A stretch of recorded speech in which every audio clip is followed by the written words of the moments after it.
Some Nakuru County residents are up in arms against William Ruto. They are claiming Ruto has grabbed their land, and they are even regretting for having voted for him. Listen to this before we continue.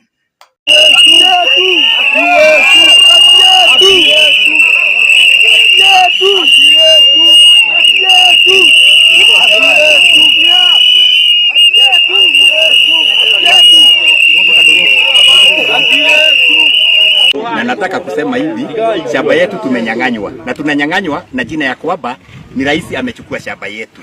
Shamba yetu inasemekana ni Ruto ametunyang'anya, na tunataka Ruto wewe mwenyewe ajitokeze aseme shamba si yake, na kama ni yake aseme ni yake na alipata namna gani.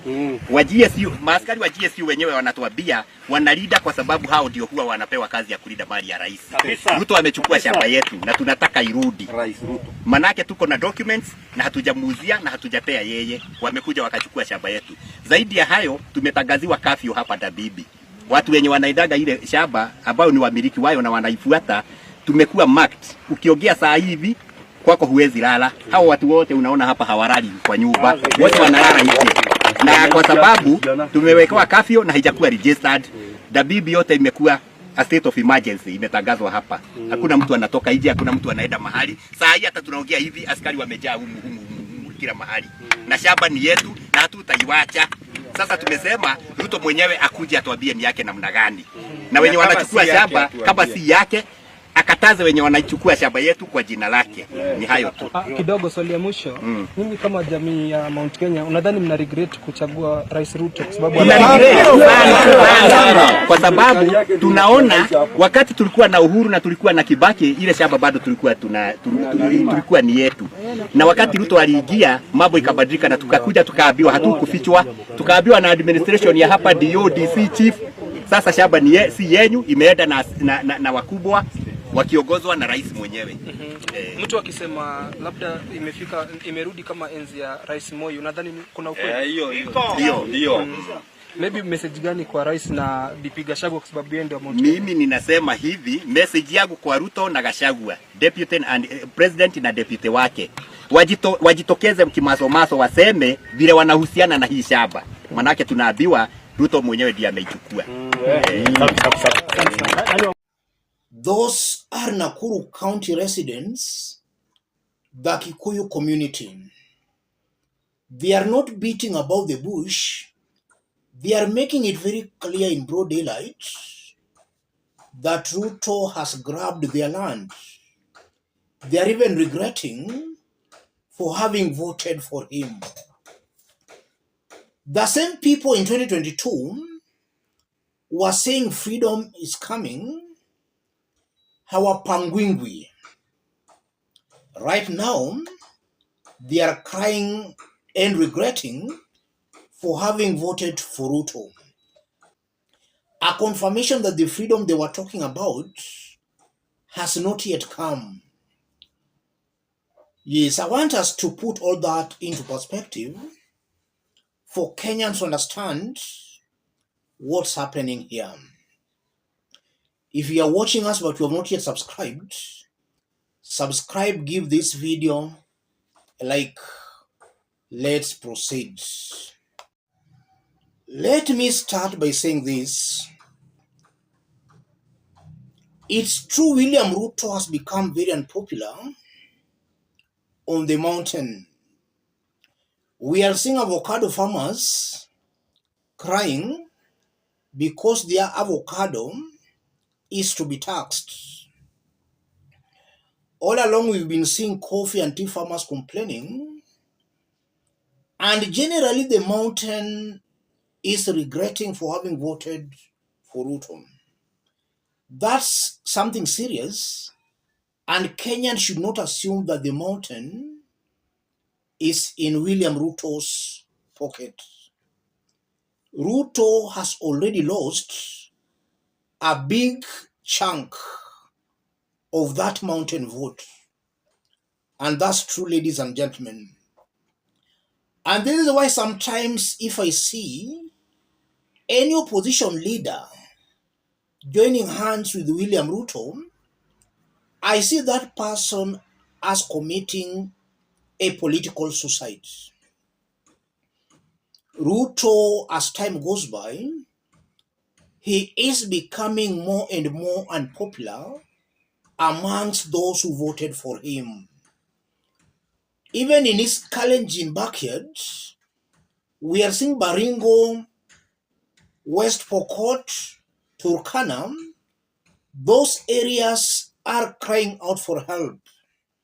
There is a lot of insecurity in those areas, and some are even regretting for having voted for William Ruto.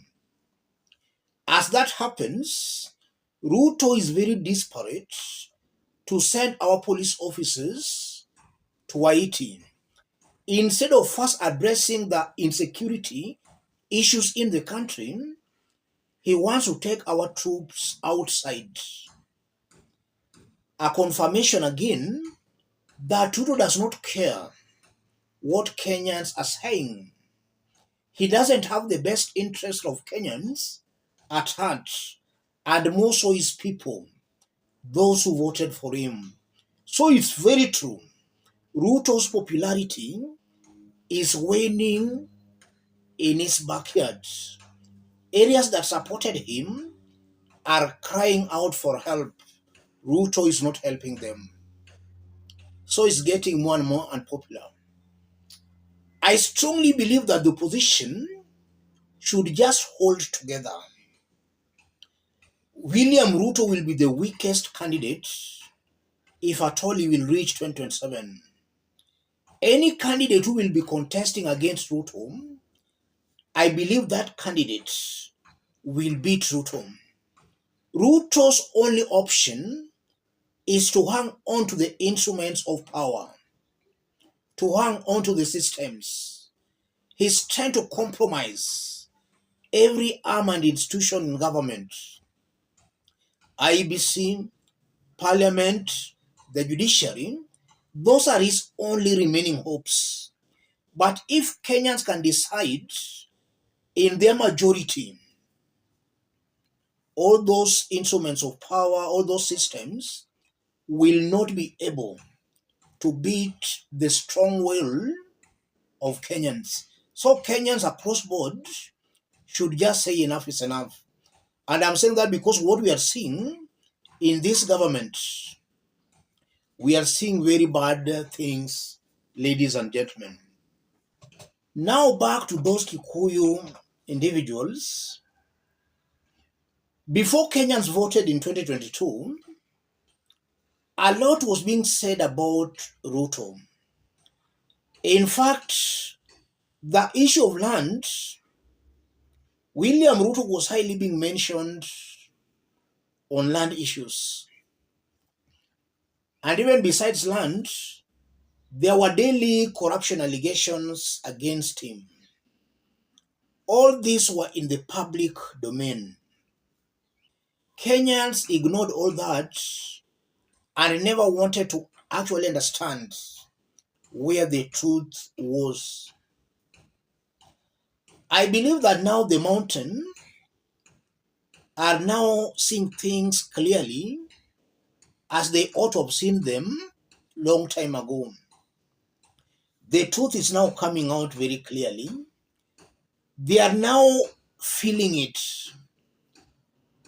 I just wish and hope that they should use their brains in the next election. Let them not suffer today, and then by 2027, they forget about all that and they re-elect their oppressors. This time I just hope reason will prevail. The mountain will vote using their brains, not their emotions. Let me stop it there, ladies and gentlemen. If you are watching us but you have not yet subscribed, subscribe, give this video a like. Those watching us outside Kenya, drop a comment, let us know from which part of the globe you are watching us from. And let me remind you once more that we are now on TikTok. Just go to your TikTok app, search the name Dennis Odingo. You'll find us there. Make sure you follow us there in order not to miss our daily analysis. Thank you. God bless you. God bless Kenya.